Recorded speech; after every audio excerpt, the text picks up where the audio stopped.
जय श्री कृष्णा, जय सिया राम, जय बटेश्वर भोलेनाथ की। तो प्रेमी जनों, आज मैं आप सबको बटेश्वर धाम की सत्य घटना सुनाने जा रहा हूँ। बटेश्वर धाम तीर्थ भारत में विख्यात है। एक ऐसे शिव भक्त की कथा सुनाने जा रहा हूँ जो लड़की से लड़का बन गए थे। बदनावती एक लड़की थी। शिवजी की कृपा से महाराज बदन सिंह बन गए। ऐसे शिव भक्त की गाथा मैं आप सबको सुनाने जा रहा हूँ। ये हकीकत सत्य घटना है। मैं अपने मन से बनाई हुई बात नहीं कह रहा हूँ। ये इतिहास, ये ग्रंथ जो मुझे प्राप्त हुआ है, इसी के माध्यम से कह रहा हूँ। इसमें भदावर घार के कई राजाओं का वर्णन है। भदावर सर्व समान एकता समिति के संस्थापक श्री रावेंद्र सिंह भदौरिया के माध्यम से ये ग्रंथ मुझे प्राप्त हुआ। यह रहा वो ग्रंथ, आप सब देख सकते हैं। इसी के माध्यम से मैं आप सबको सही जानकारी दे पा रहा हूँ। कैसे बन गए थे लड़की से लड़का। महाराज बदन सिंह ने भदावर घार, पिनहाट, आगरा, नौगांव, बटेश्वर तक अपना राज्य किया। बटेश्वर धाम में कई मंदिरों का निर्माण भी कराया। जो जमुना की धार पश्चिम से पूरब की ओर बहती है, महाराज बदन सिंह ने उसे जमुना की धार को मोड़ दिया। ये धार बटेश्वर धाम में पूरब से पश्चिम की ओर आज भी बहती है। बटेश्वर धाम तीर्थ में जाने से, यमुना जी में स्नान करने से मानव को अपने किए हुए पापों से मुक्ति मिल जाती है। यहाँ पर शिव जी की कृपा आज भी बरसती रहती है।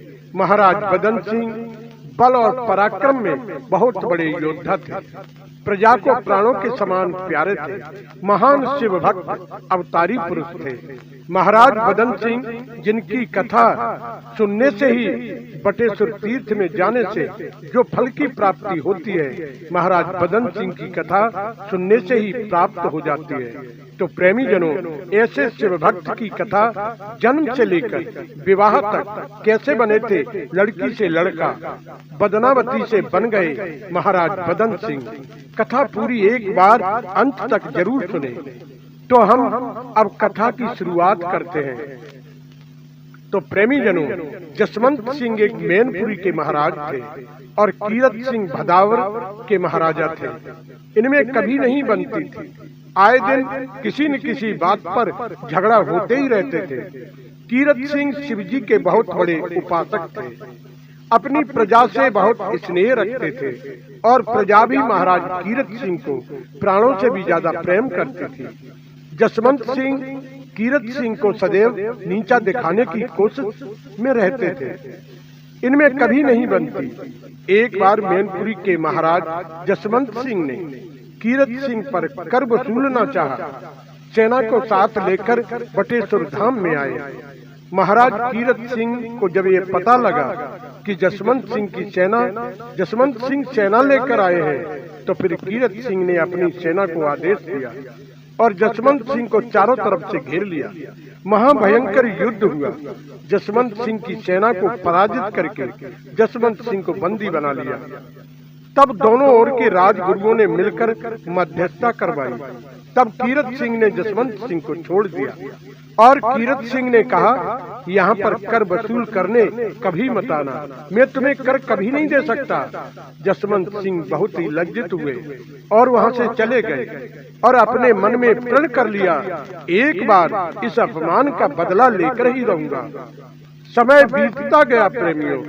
एक बार नौगांव में बाघ का आतंक बहुत बढ़ गया, जिसे तेंदुआ कहते हैं। कई लोगों की जान इस तेंदुओं ने ले ली। महाराज कीरत सिंह से नहीं रहा गया। प्रजा की रक्षा करने हेतु भाला और तेगा हाथ में लेकर घोड़े पर सवार होकर बाघ के पीछे अपना घोड़ा छोड़ दिया। शाम का वक्त था प्रेमी जनों। बियाबान जंगल और अंधेरा भी था। मैनपुरी के महाराज जसवंत सिंह अपनी सेना सहित कहीं से वो आ रहे थे। रास्ते में उनकी भेंट हो गई। जसवंत सिंह की सेना ने महाराज कीरत सिंह को चारों तरफ से घेर लिया और उन्हें बंदी बना लिया और अपनी मैनपुरी को ले गए। जब यह पता प्रजा और सेना को चला तो जसवंत सिंह के क्रियाकलापों पर बहुत क्रोध उत्पन्न हुआ और चढ़ाई करने का ऐलान हो गया। तब राजगुरु ने कहा, मैं अभी मैनपुरी के लिए जाता हूँ, मेरे लौटने का आप सब इंतजार करें, तब चढ़ाई करना। इतना कहकर राजगुरु मैनपुरी के लिए रवाना हुए और जाकर जसवंत सिंह के राजगुरु से मिले। और तब दोनों राजगुरुओं ने मिलकर एक योजना बनाई। राजगुरुओं को ये बात मालूम थी सज्जनों कि दोनों ओर की रानी गर्भवती है।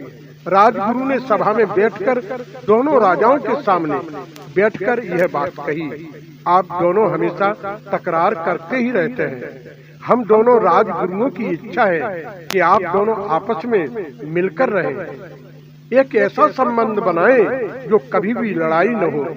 जिस राजा के बेटा होगा वह बारात लेकर आएगा और जिसके बिटिया होगी वो अपनी बच्ची की उसी के साथ में शादी करेगा। दोनों ओर के राजगुरुओं ने मिलकर मध्यस्थता करवाई और कहा, जिसके लड़का होगा वो बारात लेकर आएगा और जिसकी बिटिया होगी वह उसी लड़के के साथ अपनी बच्ची का विवाह करेगा। राजगुरुओं की इस बात को लेकर दोनों राजाओं ने स्वीकार कर लिया।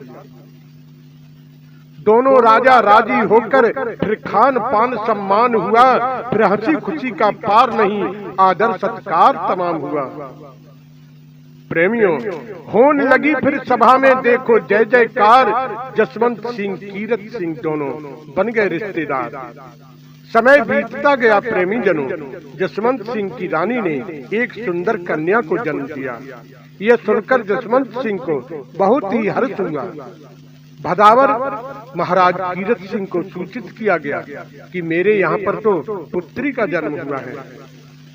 अब मैं भदावर महाराज कीरत सिंह के यहाँ का हाल बताता हूँ। कीरत सिंह के यहाँ पर भी एक सुंदर कन्या ने जन्म दिया, लेकिन महारानी ने ये बात छुपा ली और कहा कि पुत्र पैदा हुआ है। घर घर में आनंद के बधाई बज रहे। महाराज कीरत सिंह तमाम दान लुटा रहे। तो प्रेमी जनों, आगे क्या होता है? बदनावती उस कन्या का नाम रखा गया। धीरे धीरे बदनावती बड़ी होने लगी। राजा ने उसे राजकुमार के ही वेशभूषा में सदैव रखा। बदनावती हर कला में निपुण थी। महान शिव भक्त ज्यादातर शिव जी की आराधना में सदैव लीन रहती। धीरे धीरे समय बीतता गया। जसवंत सिंह ने खत लिखकर कीरत सिंह पर पहुंचाया और लगन पत्रिका बनवाई गई। सारे शगुन किए गए। राजगुरु के हाथों से लगन पत्रिका पहुंचाई। सब शगुन किए गए और फिर बारात की तैयारी बड़ी धूमधाम से होने लगी। बारात समय के अनुसार मैनपुरी में पहुंचती है। बारात की अगवानी ली गई। महाराज जसवंत सिंह ने बहुत सुंदर जनवासा दिया। खान पान की सारी व्यवस्था बहुत अच्छी तरह से की गई। फिर लगन के अनुसार बारात दरवाजे पर पहुंचती है। प्रभावती और बदन सिंह का विवाह संपन्न होता है। बहुत अच्छा बारात का स्वागत हुआ। काफी दहेज सामान दिया गया। फिर बारात की विदाई हुई। जब पति पत्नी का मिलन होता है तब प्रभा देवी की सब कुछ समझ में आ गया। ये राजकुमार बदन सिंह नहीं है, ये बदनावती है। हमारे पिताजी के साथ में बहुत बड़ा धोखा हुआ है। अपनी बांदी के माध्यम से प्रभावती ने जसवंत सिंह पर खबर पहुंचाई। खबर को सुनते ही जसवंत सिंह तो आग बबूला हो गए। सेना को आदेश दिया और चढ़ाई कर दी। और इधर बदनावती ने अपने मन में विचार किया, अब जीने से अच्छा तो मर जाना ही है। अब मुझे इस दुनिया में नहीं रहना है। बदनावती ने बचपन से ही शिव जी की बहुत आराधना की। आज उसने मरने की ठान ली। घोड़े पर सवार होकर बटेश्वर में पहले शिव मंदिर पे आकर शिव जी की बहुत आराधना की, स्तुति की। फिर जमुना जी में मरने के लिए कूद पड़ी। शिव जी ने उसे अपने गोद में उठा लिया और रेती में फेंक दिया और कहा, उठो राजा बदन सिंह। बदनावती जैसे ही होश में आई तुरंत खड़ी हुई और अपने को पुरुष रूप में परिवर्तित हुआ जानकर बहुत हर्ष हुआ।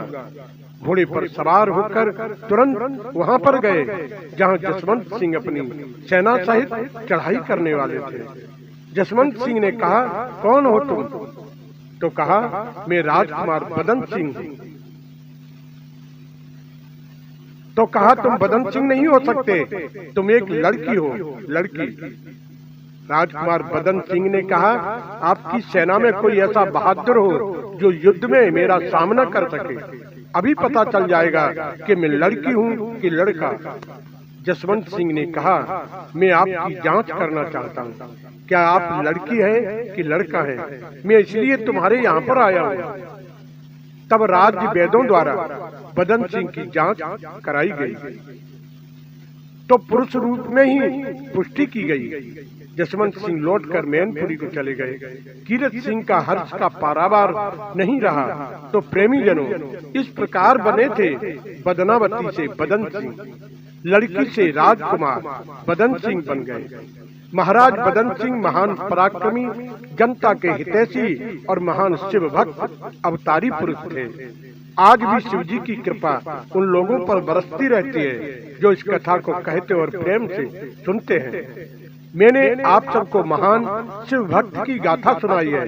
अगर सुनकर आप सबको हर्ष हुआ हो तो हमारे चैनल को सब्सक्राइब कर देना। तो बहुत, अगर हमारे चैनल को सब्सक्राइब कर दिया है तो बहुत अच्छी बात, और नहीं किया है तो कर देना। शिव जी की कृपा के पात्र बनोगे आप सब। नई नई जानकारी अपने धर्म ग्रंथों से खोज कर देता रहूंगा। हमारे चैनल से जितने भी प्रेमी जन जुड़े हैं सबको जय श्री कृष्णा, जय श्री राम, जय बटेश्वर भोलेनाथ की जय।